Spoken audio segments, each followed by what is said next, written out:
Okay. Hello. What's up, man? What's your name? I'm CJ. What's your name? I'm Blake. CJ, nice to meet you, dude. It's nice to meet you too. So, okay, I don't want to fight because no. But so why do you think Black Lives Matter is equal to the KKK?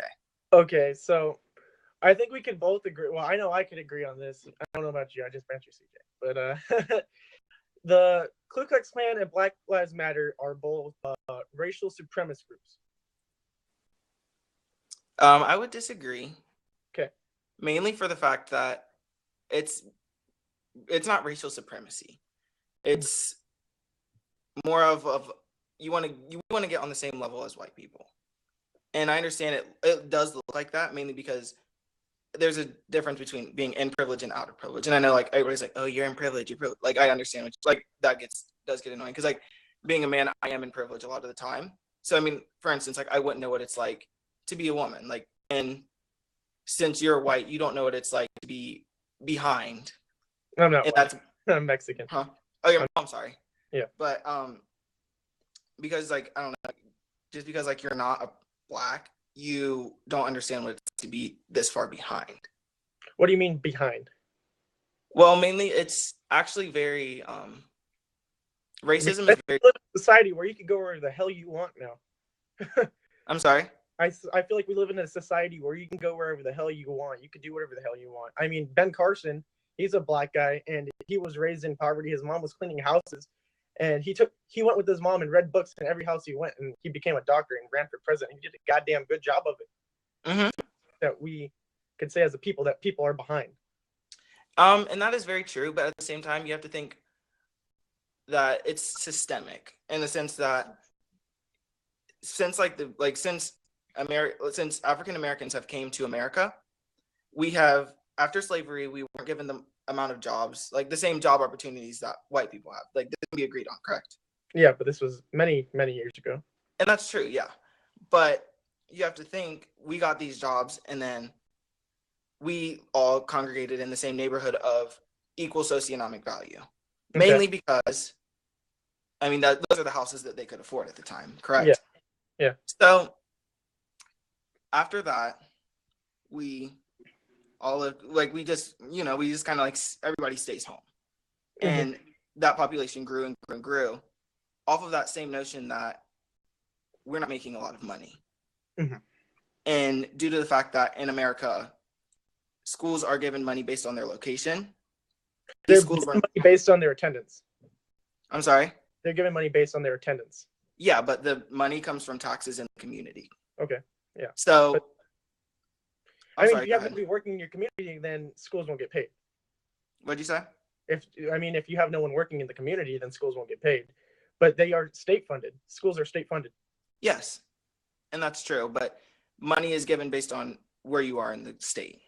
For instance, I know I live in a pretty privileged neighborhood. So I have a very good school. Don't say privileged. Those people work. You guys, everybody who lives in a privileged neighborhood, they work for what they've got. If you don't agree with that, I don't know what to say.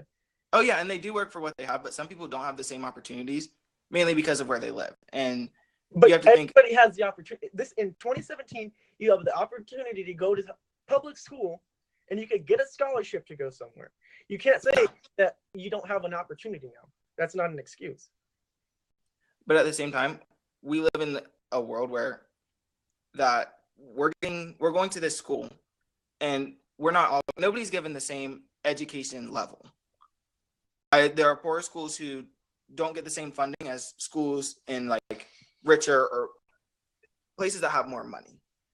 So they're not getting the same education that we are, and they're not able to succeed as well as we are because they're not given the same opportunities we are coming out of high school. Okay, well, let's take this back into the BLM KKK thing. Mm-hmm. So, I'm looking at an article right now, and a black preacher is saying that this is arrogance of us, as in black people, that we are worse than the KKK. This is by Preacher Peters. Mm-hmm. So, how do you feel about what he is saying? I mean, everyone's going to have their own opinion at the end of the day. But I've also heard white people say that Black Lives Matter is great and that it should be supported. But I'm pretty sure I could look up a percentage of it right now, but the I mean, I've been face to face with a Black Lives Matter supporter, and I said, "What about my life? Does my life matter?" And he told me, "Not as much as a Black life." Then they're obviously not. They're not understanding the true meaning of Black Lives Matter.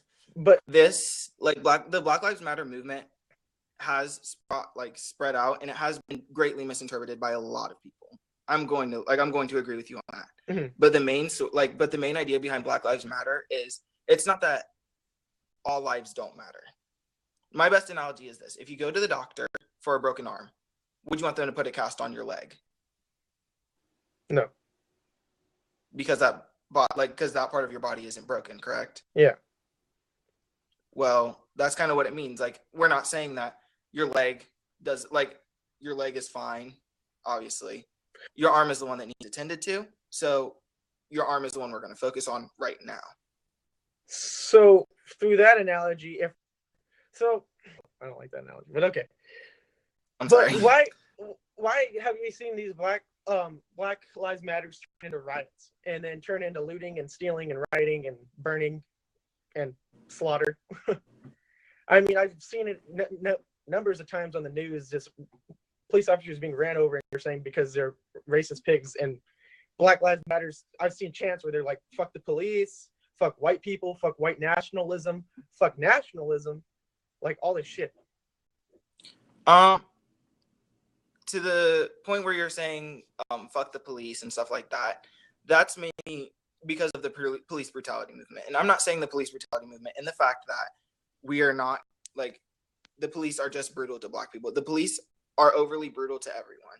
But what about black crime? Like black on black killing is like ridiculously high. And yeah, that is true. That is something that we need to work on. So if Black Lives Matter so much to Black people, then why are you killing each other?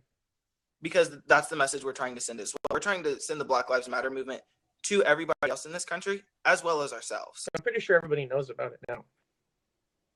Yeah, and that's true, but not everybody's getting the message. Well, I don't. Everybody knows sending a very good message. Does everybody get the Christian message? Pretty sure it's not a Christian message either.